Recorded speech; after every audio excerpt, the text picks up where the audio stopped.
Hi there, welcome to another video here at Prof. Paul B.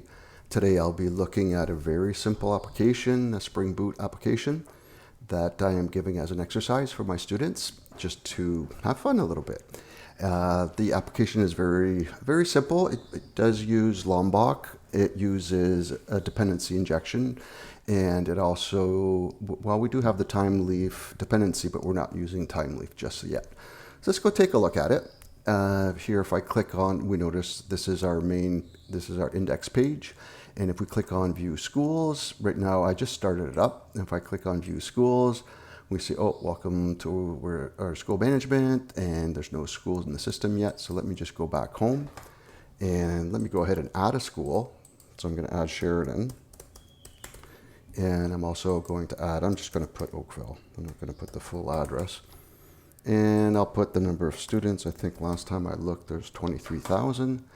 And I'm going to go ahead and click on Submit. And it brings me back to this index page. Now, if I go to View Schools, we see that there is one school. This should look familiar. Actually, let's take a look. We can take a look at the source. You will have to do this the ugly way, so to speak, i.e. I don't want you to use time leaf. When we will be using time leaf later, but here's what it looks like. And now we're actually going to go back here, and we're going to go back to home.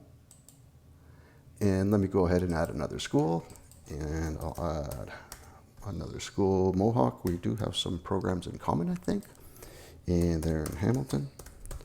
And the last I saw, there was 31,000 or something like that. And let's go ahead and click Submit. I don't guarantee these numbers are 100% accurate. This is just for demonstration purposes. So I'm going to go ahead and click on Submit, and then View Schools, and there we go. Now we see that the two schools are there. And going back to the home page, now I'm going to click on the Remove All Schools. And it seems like nothing happened, but if I go to the View Schools, we see now that there's no schools in the system yet. Okay, so that's the application. It's very simplistic.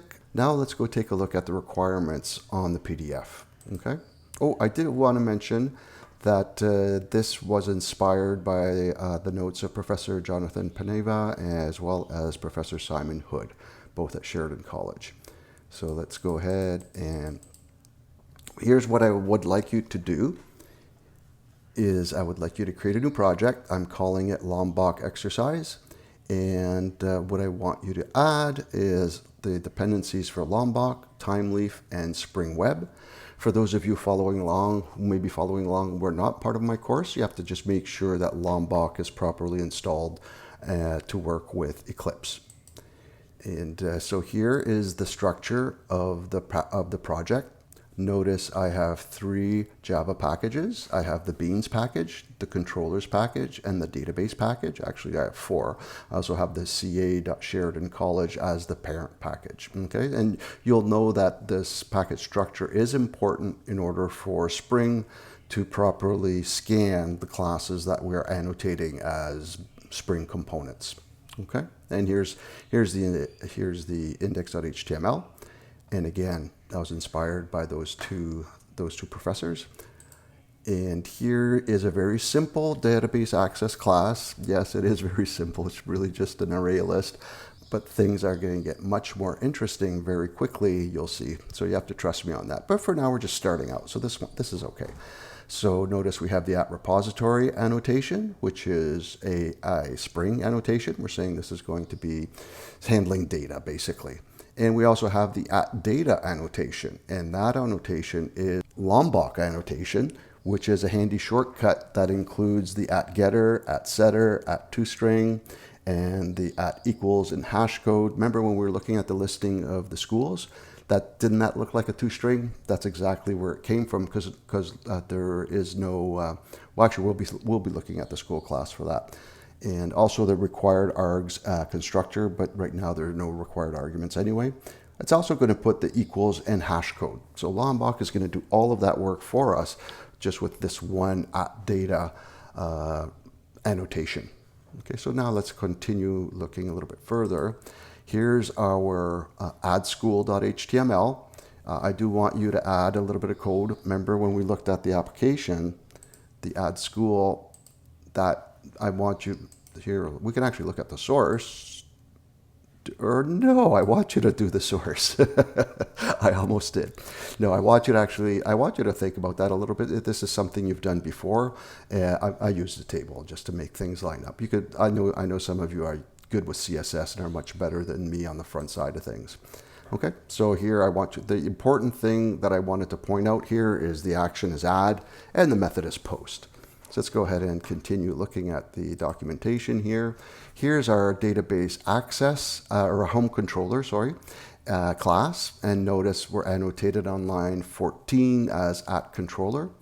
And that basically is telling this framework that this is a framework managed class. So it's going to create an instance of it, and it's going to be using it. It's going to be using the post mapping and the get mapping that we are defining in here to basically to make our application work.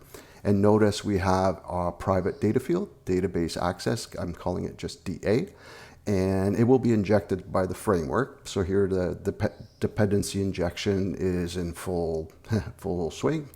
And we are using the constructor injection. So here, notice on line 22, that is our constructor where we have this.da is equal to DA, and the framework will inject this at runtime. We have a get mapping for the add school form, and that's will show the form that we looked at, and also has the /add, the post mapping. This is going to be a post mapping, and notice we have 1, 2, 3 request parameters coming in. We have string name, string address, and int number of students. And here I give you code. You can copy this down. We're creating a new instance of school, and we're calling the get school list out of our database access class and adding it to the array list. And then we're simply returning index, which is telling the timely engine to go to index.html. And finally, we have a view schools method for the get mapping view schools.